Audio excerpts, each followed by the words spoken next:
Welcome, everybody. Good afternoon, and thank you for joining us for our webinar, Ready Together, Planning for Emergencies. If you don't know who I am, I'm Brooke Lovelace. I'm the Executive Director of the Iowa Developmental Disabilities Council. We're really glad that you're here today. This is the first emergency preparation training that our council has offered, and we hope that it will be the first of many. We'll share with you more about future opportunities at the end of today's presentation. We are pleased to partner with the Disaster PrepWise team from the University of Iowa College of Public Health to bring this training to you today. I'm sure as folks know, emergencies can happen at any time, and being prepared can make a significant difference in keeping ourselves and our families and our communities safe. So today's session will provide some information and tools to help all of us really be more prepared for emergencies as they occur. Just a couple of housekeeping things. There is an interpreter, Jeff, with us today, who should be pinned for you. We also have a closed captioning option down there at the bottom. If you hit those three little dots, that should bring up the closed captioning. We will have time for questions at the end, but Nick is also okay with answering some questions throughout. So if you do have a question, you can put it in the chat, or you can raise your hand, and we'll try and get to you for that too. So I'd now like to turn it over to Nick Ostrom, who's the program coordinator with our Disaster PrepWise team, to get us started today. Thanks, Nick, for being here and providing this training for us. Awesome. Yeah, thanks so much for having us, Brooke. So my name is Nick Ostrom. I'm one of the program coordinators for Disaster PrepWise. We're a program based out of the University College of Public Health. And just a little bit more about us. So Disaster PrepWise is a research-based preparedness program that was created by Professor Sato Ishida here at the College of Public Health. We offer all of our services totally for free. We're funded through grants, research grants, and other kinds of grants, as well as volunteerism. AmeriCorps is a big part of our program. I'm an AmeriCorps member right now, actually. So that way we're able to provide everything that I'm talking about today totally for free. And we also partner with lots of local nonprofits and government agencies. We've got a lot of friends all across the state. I'm so glad this summer we're making a new one here with the Iowa Developmental Disability Council. It's awesome.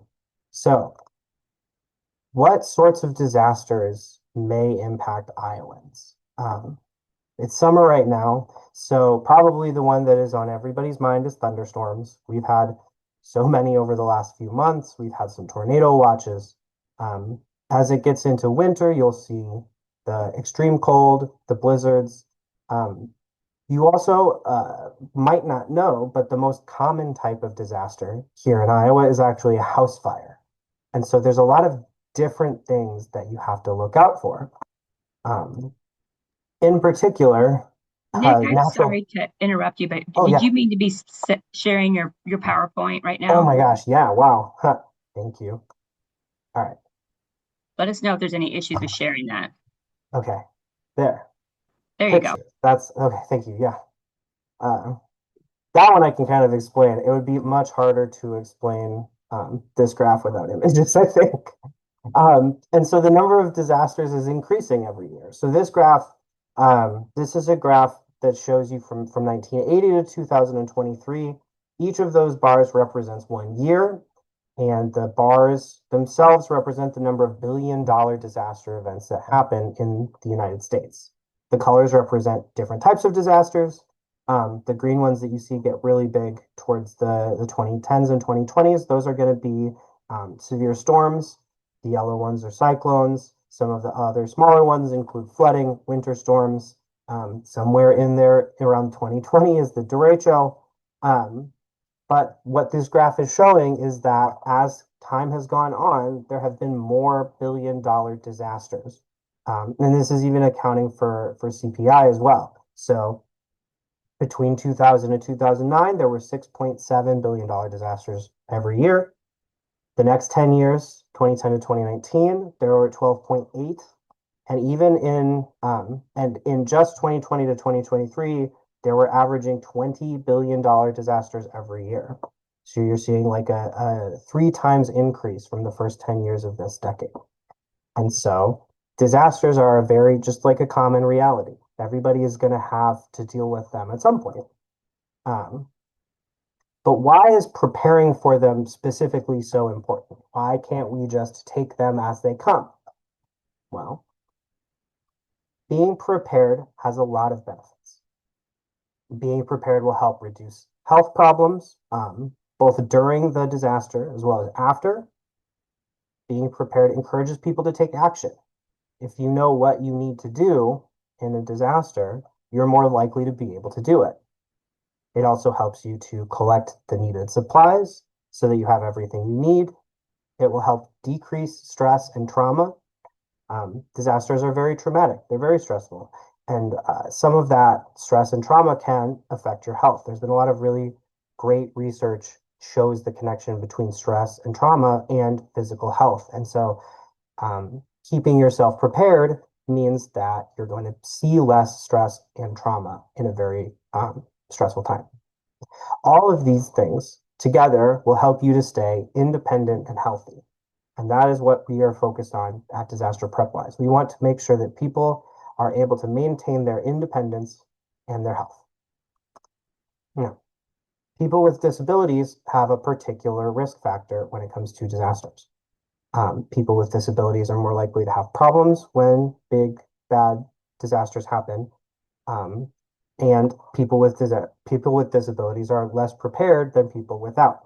And that number is actually growing. So more people with disabilities have reported not having a preparedness plan in 2023. So 84% versus 2013, there were 71% of people with disabilities not having a personal preparedness plan. Um, People with disabilities are also 4 times more likely to be forced out of homes after disaster, which sort of, it makes it hard to maintain that independence when you're not able to return to your home. And so it's particularly important for people with disabilities to have a plan. Now, when we talk to people and we ask them why they are not prepared, we get many different responses, but they all kind of boil down to one of these three categories. People will say, well, it won't happen to me. Some people will say, well, there's somebody will take care of me. I don't have to worry about that because someone else will take care of me. Um, and well, this is just too hard.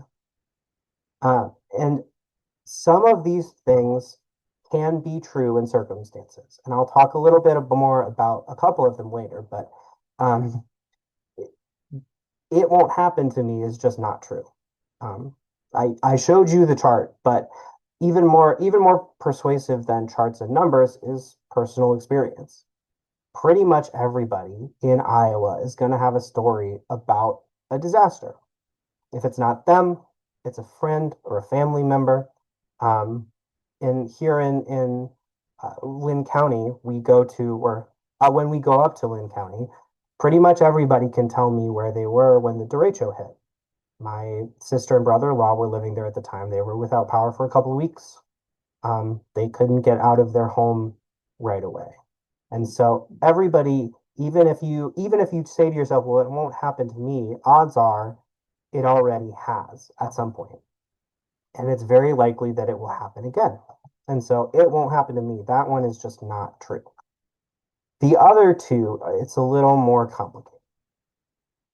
So somebody will take care of me is a true statement. There are two types of people who will take care of you. There are emergency responders. Emergency responders are incredible. I've, gone and talked to firemen. We work a lot with, emergency management agencies who work with the emergency responders a lot, and emergency responders are really incredible. It is their job to go into these events and help people, which is awesome. But the reality is that there is just not enough of them. On average, there is one emergency responder for every 1,000 people, which means that the odds of you being the first person that they help are about 1 in 1,000. Um, and in reality, they are going to prioritize the people who need help the most. And so you want to make sure that if you're not in a great deal of danger, if you're not super close to the event, or if you have the capacity to evacuate yourself or evacuate, um, that you're able to do that so those resources are safe for the people who need the most. There's also another group of people who are going to help you. That's your friends and your family, your community, the people that you know, the people that you work with, the people that you live by. Um, those are the people who are going to come and help you when a disaster happens. But those people are not psychic.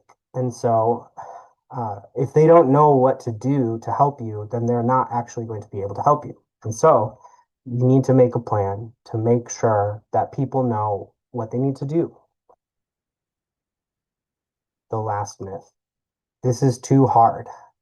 It's true. This is too hard. This is a lot of stuff to remember. This is what I would have said, before I started working with Disaster Prep Wise. Somebody asked me, why are you not prepared? It's a lot. There's questions to ask yourself. There's things that you have to do. But that is where Disaster Prep Wise comes in. So we want to make this easier for you. We want to simplify this so that you believe that you can prepare yourself for a disaster. So now that I've told you why preparing is important, I want to talk a little bit about how to actually prepare. So FEMA, the Federal Emergency Management Agency, it's their job to take care of all of the disaster stuff all across the country. They'll come and help. They'll help people prepare. They'll help people respond. They'll help people recover. And so it is FEMA's job to know as much as possible about disasters. And so we follow FEMA's recommendation when it comes to disaster planning. And FEMA's recommendations are threefold. First, be informed. And just by being here today, listening to me talk, you're already checking that one off the list. You are going to be more informed now than you were when you woke up this morning. Number two, make a plan. So that just means you want to make sure that you have a plan. And build a kit is number three. And so Disaster Prep Wise will help people take care of making a plan and building a kit. So the ultimate goal, according to FEMA, is to prepare you to be without outside services for at least 3 days. So you want to make sure you have the plan and the resources to be without outside resources for at least 3 days, because 3 days is the kind of average. This is about how long the average disaster is going to affect people. And so if you're ready for those 3 days, you're going to be ready for a vast majority of the things that could happen. It's also important to note that our program helps you prepare for any type of emergencies. So that slide at the beginning with all those different pictures, the plans that we help people build will work no matter whether it is a tornado or a storm or a house fire.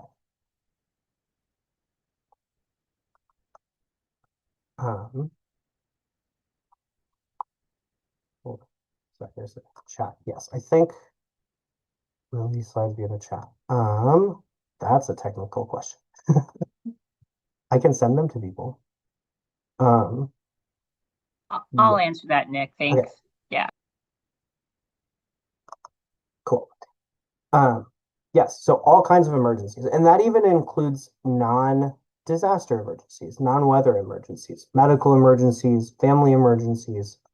This plan will help you prepare for any type of emergency that you could come up against. And so we at Disaster Prep Wise, in order to help people build their plans, we have 5 steps that we ask people to do to help them prepare. I'm going to go into more detail on each of these right now, actually. But the 5 steps are: step 1, completing a personal and household inventory. Step 2, developing a personal emergency support network. Step 3, compiling important emergency information and documents. Step 4, keeping a 3 to 5 day supply of medications and medical supplies. And step 5, building an emergency supply kit. So, completing a personal and household inventory. What that means is that you want to ask yourself questions about how you will hear about disasters. So you want to know, will you be getting alerts? Alert Iowa is a great resource that I'll talk about a little more, and they will send out alerts to you when other weather or other things are happening in your county. But you can also go to your favorite website, your favorite TV channel. If you know the radio station, you can listen to one of those. Any of those ways will be able to alert you about emergencies. You also want to make sure that you're thinking about the things that will warn you about emergencies in your own home. We ask a lot of questions about smoke detectors because those are really crucial to help you respond to house fires as soon as possible. The next set of questions you need to ask yourself is about evacuation. Can you move to a safe place? And we kind of mean this in two different ways. Is there a safe place in your home, and how do you move to that? And is there a safe place outside of your home? How do you move to that? So if you need to leave home, do you need any sort of specialized transportation? Do you need personalized assistance? We're asking these questions to make sure that you'll be able to evacuate no matter whether you are sheltering in place or sheltering out of place. And third, we ask some questions about sheltering. Do you have somewhere to stay in your home for those 3 days? Do you have somewhere to stay outside of your home for those 3 days? And then we also ask some questions about your ability to return home and recover after the emergency. We also encourage people in step 1 to think about their own personal abilities and needs. So when we ask all of those questions, we also ask about assistance and assistive technology. So if someone needs assistance, it means that they might need someone to come and help them do something. So one of the questions is, do you change the batteries in the smoke detector every 6 months? And so if someone says, well, I can't really do that because I can't reach the smoke detectors, they need some assistance. They need somebody to come and help them out with changing those batteries.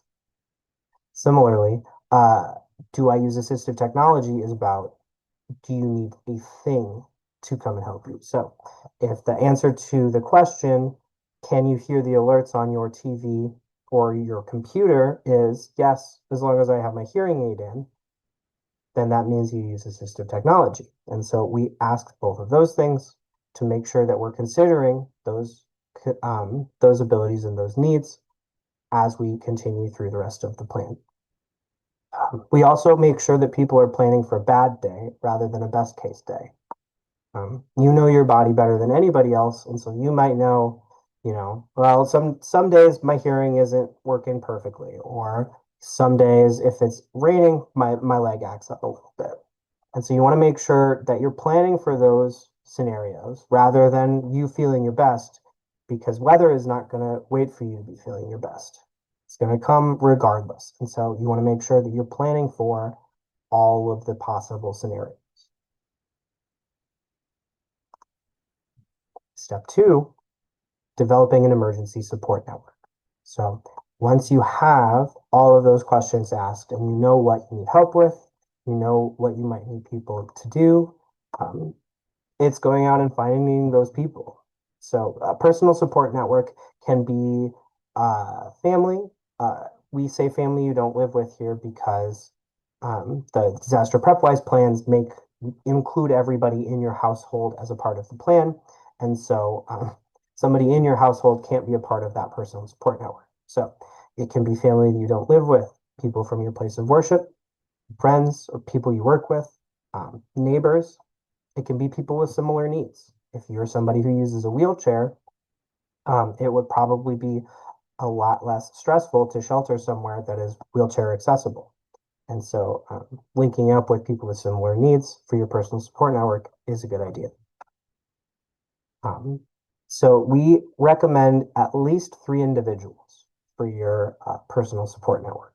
We recommend at least 3 because It helps to have people with different skills. We ask about a lot of different kinds of tasks. And so you might need someone to help you with alert and warning, which means that if somebody might be really good at telling you when something is going to happen. They're always on top of that. That would be somebody who can help you with alert and warning. Um, but somebody who doesn't have a car might not be able to help you so well with transportation. And so having different people with different skills means that you're going to have a more well-rounded support network. It also helps just because people might not always be available.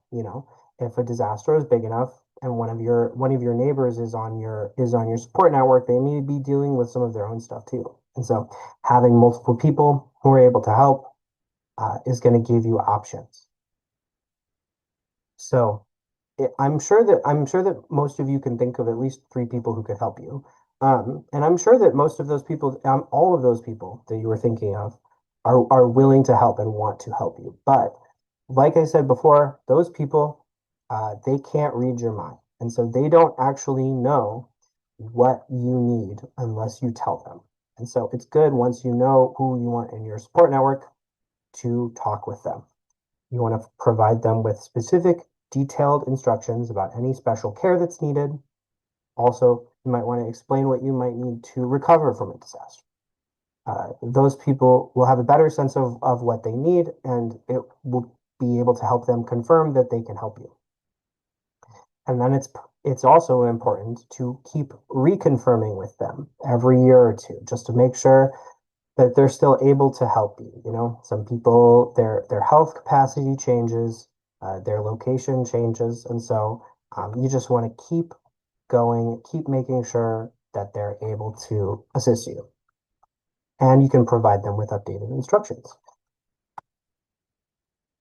So, step 3, you want to get together all of your emergency information and all of your important documents.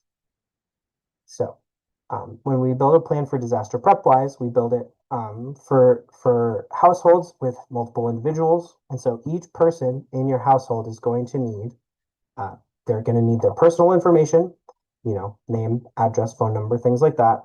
They're also going to need their medical information. So medical condition, allergy, blood type, care instructions. Uh, they're also going to want provider information.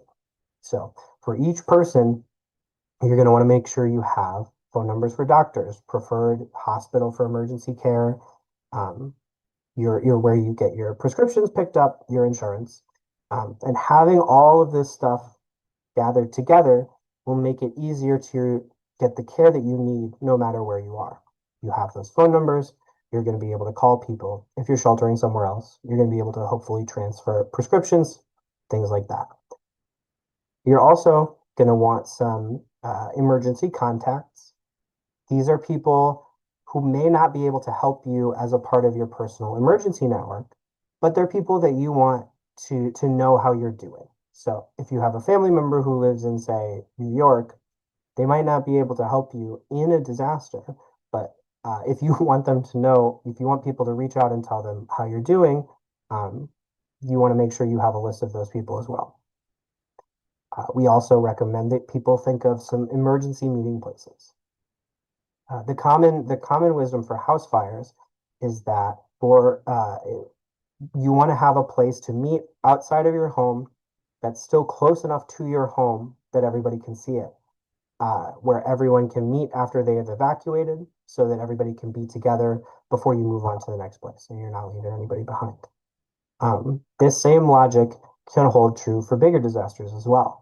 So if you have something big, you want to make sure that you have a meeting place where everybody can get to, that everybody can meet at before you go on to wherever you're going to be sheltering. So we recommend places like public places, parking lots, parks, community centers, things that are very easily accessible, and things that everybody knows where they are, so that everybody can meet and know where to go, so that you can figure out where to go next. It's also important to keep this information up to date. Disaster Prep Wise uses an account system, and so when people are building a plan with us, they can continually keep this stuff up to date. But even if you're just building a plan for yourself on your own, it's important to look through it every year or so. Make sure that you're updating things, your medical information, personal information, if you have any new providers to add, keeping all that stuff up. Now, once you have all of this information together, um, you want to make sure you know where the best places to keep it are. So you can make copies of your plan. We recommend making as many copies of your plan as you want. And so you want to have at least one, you want to have one of them in your take and go bag, which I'll talk about a little bit in step 5. Having some of that emergency information on the back of your door or your refrigerator, which are both places that emergency responders will check first for information when they're coming in if they have to come in. You can keep it in an out of town location. So if you're sheltering with somebody out of town, they have a copy, or even having a copy stored somewhere on the internet, even if it's just been emailed to yourself, having that available will make it easier to get at. You can even keep it in other places, keep it in your car, keep it in your purse, keep it in your wallet. Um, we just recommend the more places that you have it, the more likely it is that you'll be able to use it. Um, Now, generally speaking, when people have disasters, is a great time for people to band together and come together and feel a really great sense of community. But the unfortunate reality is that sometimes there are people out there who use those opportunities to try and take advantage of people. And so scams are not uncommon during disaster situations. I've heard many stories from people in Cedar Rapids after the floods, after the derecho.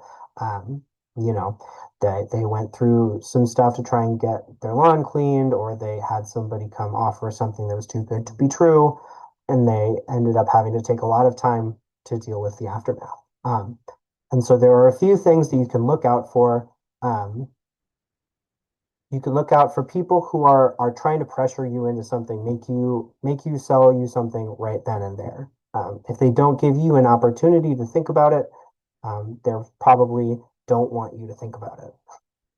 They also want to make sure that you're watching out for people asking for financial information. So if they're asking for credit card numbers or bank numbers, those are things you definitely don't want to give out, even in a disaster.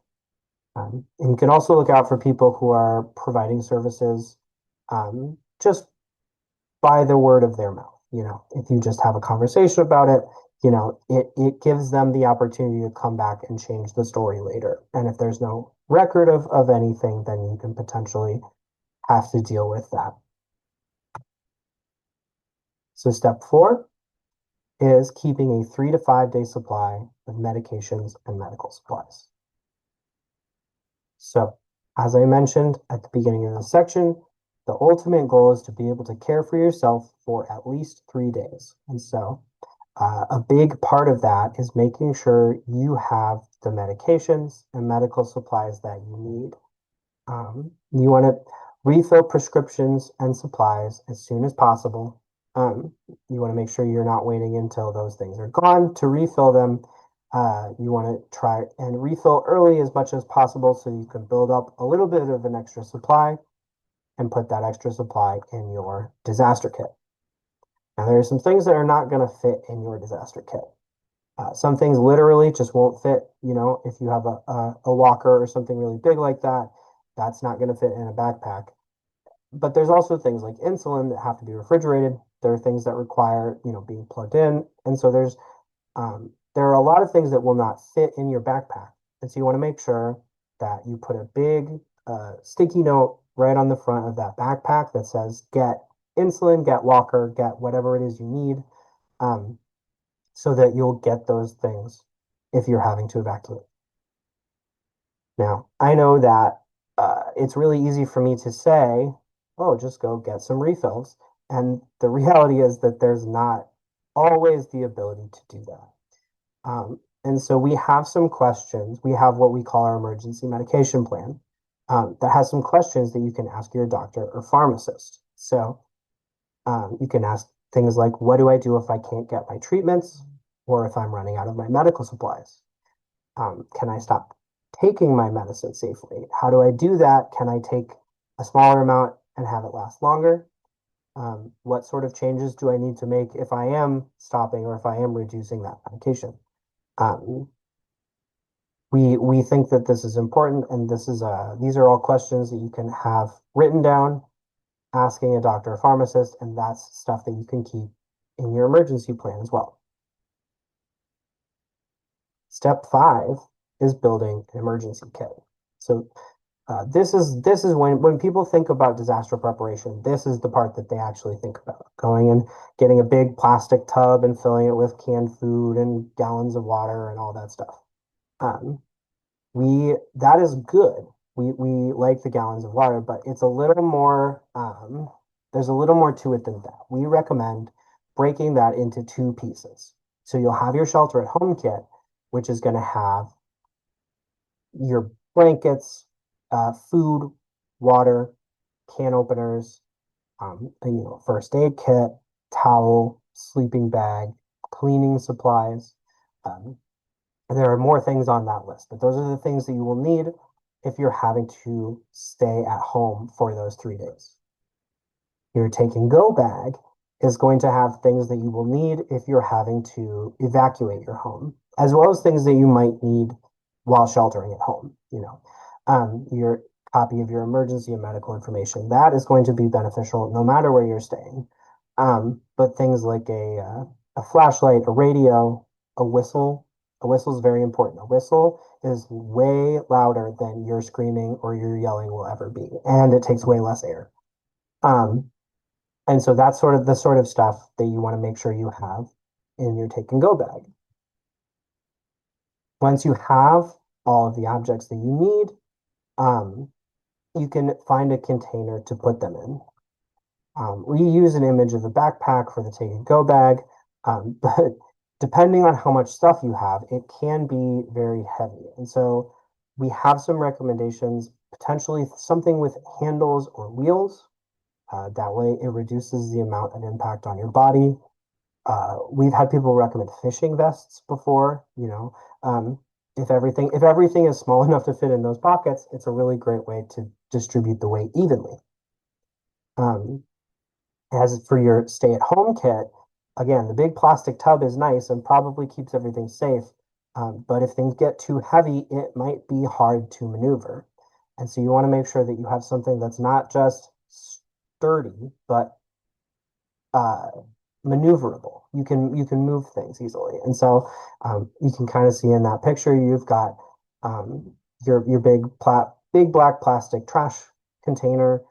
That's something that we've had recommended to us that actually makes a lot of sense.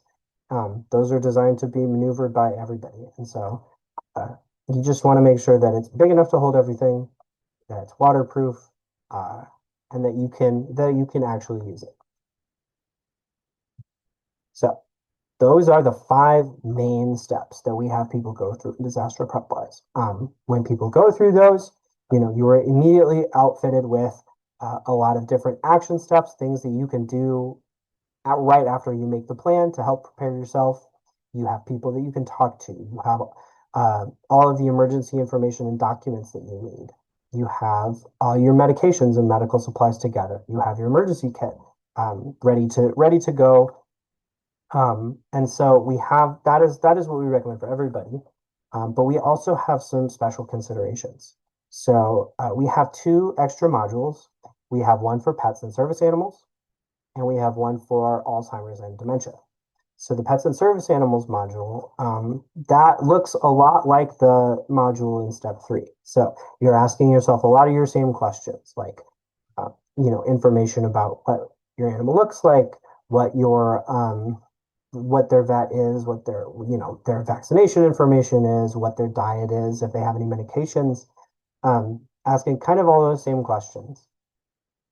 Because for pets, a lot of times they're maybe not able to shelter in the same place as the people. And so if you have all of that information ready, whoever they are sheltering with will be able to help them stay a little more sane. And as for service animals, those are able to stay anybody with anybody anywhere. And so we also have information about making sure that the importance of your service animal is noted, no matter where you are going. For Alzheimer's and dementia, we have a care plan that we have people go through that asks a lot of questions like, about routines and about scheduling. Because for people with Alzheimer's and dementia, one of the things that benefits them the most is maintaining a steady routine. And so keeping down as much of that routine, keeping down as much uh, things that make them feel comfortable will help whoever is helping them in a disaster keep things as comfortable as possible. In addition to those two modules, we have a lot of other information documents, not like modules, but just things that you can read about other topics that might particularly interest you. So, what to do for your car, how to respond to disasters in your car, what sort of things to keep in your car, how to keep your home safe during a disaster, how to stay safe during a disaster at work, and then how to maintain your emotional well-being. As I said, stress and trauma are very connected to your physical health. And so, uh, as much as possible in a very stressful situation, it's good to kind of keep yourself centered, make sure you're, trying to breathe, stay calm, because maintaining your stress level is going to help you as you recover from the disaster. We also have information about specific types of disasters. So the plans that we have people build, those are going to work for no matter what type of disaster it is. But we do know that there are some types that are more relevant than others. Like I said, tornadoes and storms are very big at this time of the year. But if somebody is new to the Midwest and they don't know how to respond during a tornado, um, we have a document that has all of that information. It explains what to do. Get to your basement, get to the lowest room in your house, the centerest room of your house, things like that. And so we have documents for other specific types of disasters if you have any questions about specifics.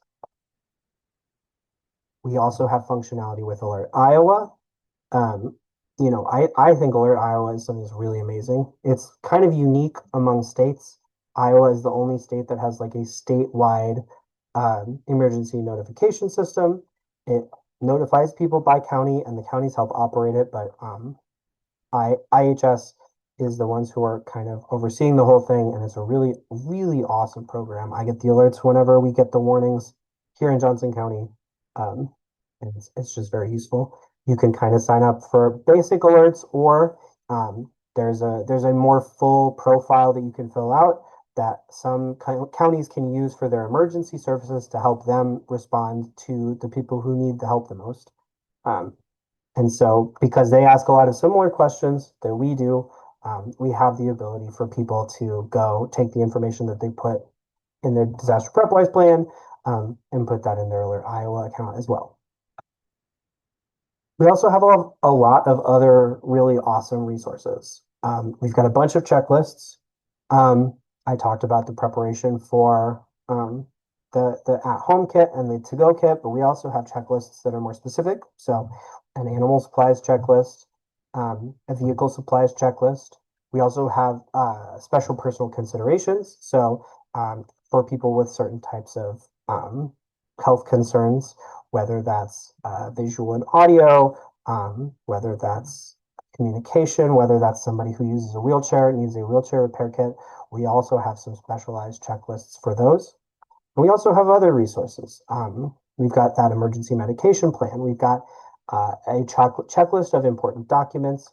We've got in case of emergency cards that you can keep in your purse or wallet. We've just got a lot of really awesome resources, and we're adding more all the time. And so we have a lot of different things that people can use. All right. So that is everything that disaster prep wise has to offer. You guys are now more prepared for a disaster than you were 41 minutes ago. So congratulations.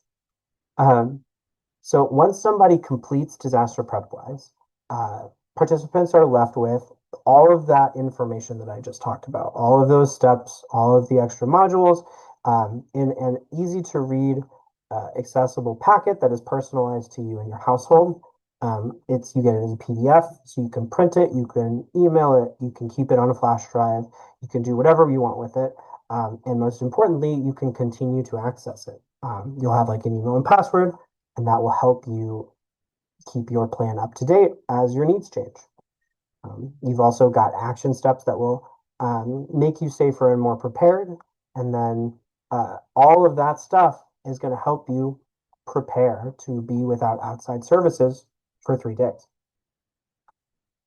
So, if you are interested in disaster prep wise, if you're interested in building a plan, we have more webinars. We're going to be doing 3 parts, and it's going to be an interactive webinar series that will help people go build disaster prep wise plans for themselves. So if you want to have that fully personalized document, you can come to these webinars. And we have a poll that will be popping up here that will ask about interest. It will be 3 parts. The dates are there. August 11th, August 18th, and September 1st.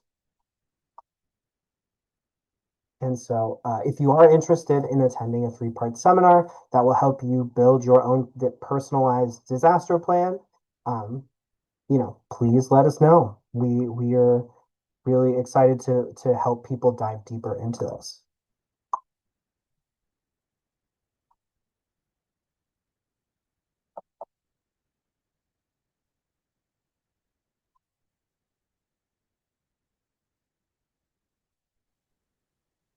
Just catching up with chat here. Awesome. I think we Tabitha, can thank you for open it that. up for questions now. Yes, yes. Feel free to ask. I know I said I would take questions during the presentation, but when I get going, But if you have any questions about prep wise, about preparing, about disasters, I can answer to the best of my ability.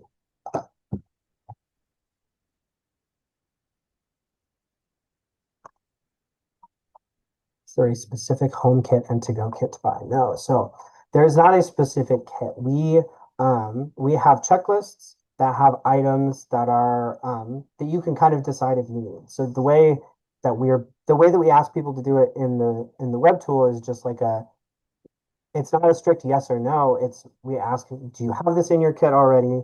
Do you have this in your home somewhere but not in your kit, or do you not have it all? And so for most of those items, some of those things will be things that people have in their home already. Some things will be things that they'll need to go out and find. Um, but there's not like a specific one. You just go pay a certain amount for one box and then it's all finished, because different people are going to have different levels of preparedness already. And so we give people the checklists that will let them get everything that they need and nothing extraneous. Yeah, thanks, Chad. And feel free to also raise your hand too if you want to come off mute and ask your questions.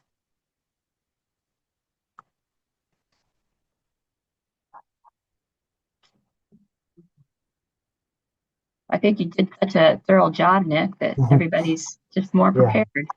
I'm glad. It's a lot to take in. That's that is a very common response, is thought. But I'm also available to ask if you have any questions that you think of later on.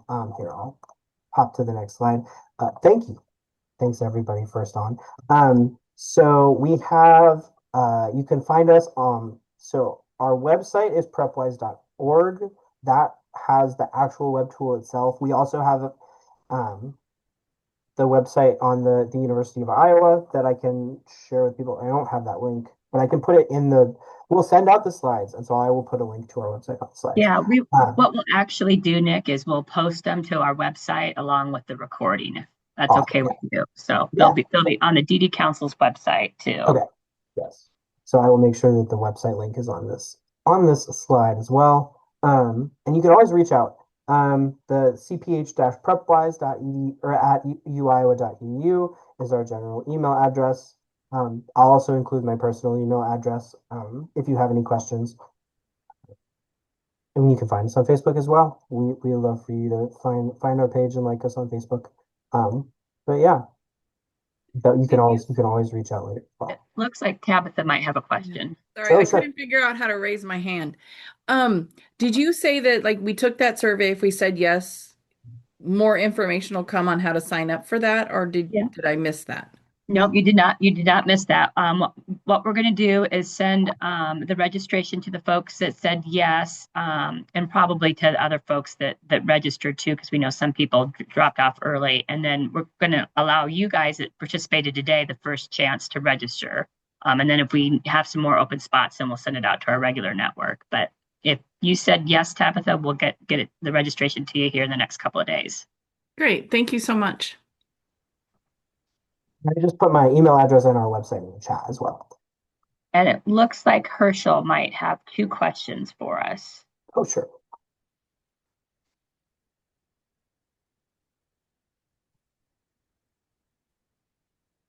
Herschel, we might have to have you pinned so we can.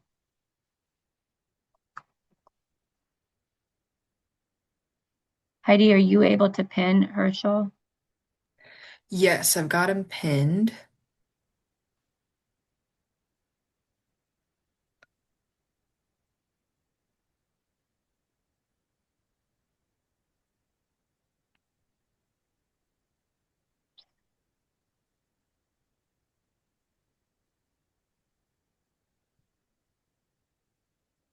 I'm not seeing him.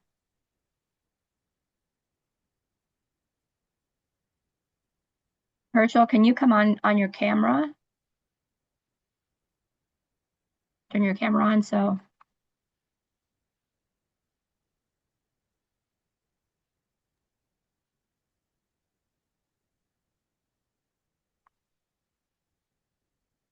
I'll put that in the chat too, Herschel.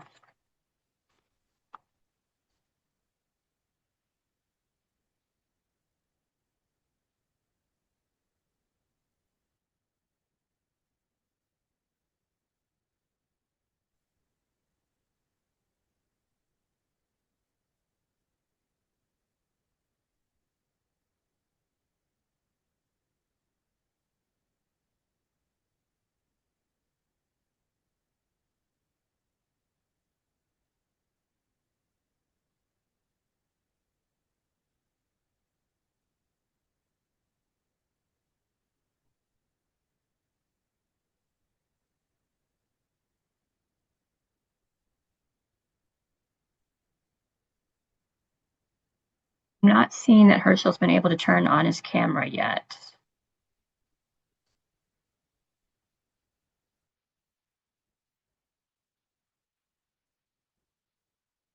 Oh, he's putting it in the chat.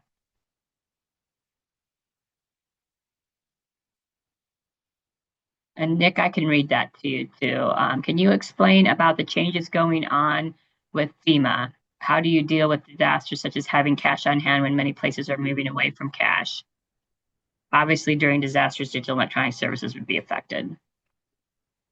Yeah. So I can't explain about the changes going on with FEMA because I have not read up on them enough myself to kind of speak in an official capacity. So um, I don't, yeah, I don't know is the very short answer.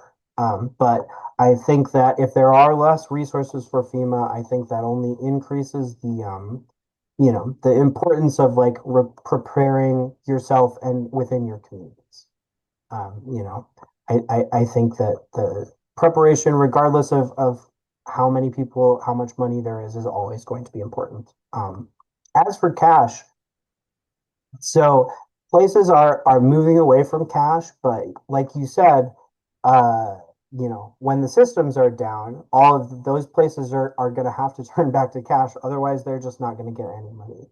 And so cash is just a really great, cash is never going to stop being useful. So we just recommend as people keep as much as they can afford to in their kit, but more importantly, recommending that they keep it in kind of a different, not just one big bill. You want to make sure that you have an amount different amounts of each type. You know, you want some ones, some fives, because if those systems are down, people aren't necessarily going to be able to make change. Um, and so you want to have a variety of, yeah, a variety of bills so that you're able to get stuff that you need, even if that stuff is down. Um, yes, that is excellent. Waterproof is very, very important. Water, I actually I don't think I said it, but waterproof is definitely one of the words on that slide for both your in-home and your to-go bag, just because many disasters are very wet. You know, snow, storms, tornadoes, all of those things are going to bring rain.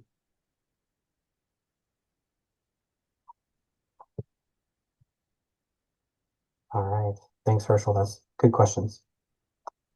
He might have had one more question, so he might be typing it in. Let's just give it maybe another second and see if anybody else has any other questions while he's typing that.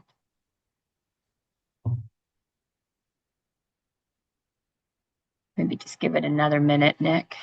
Sure.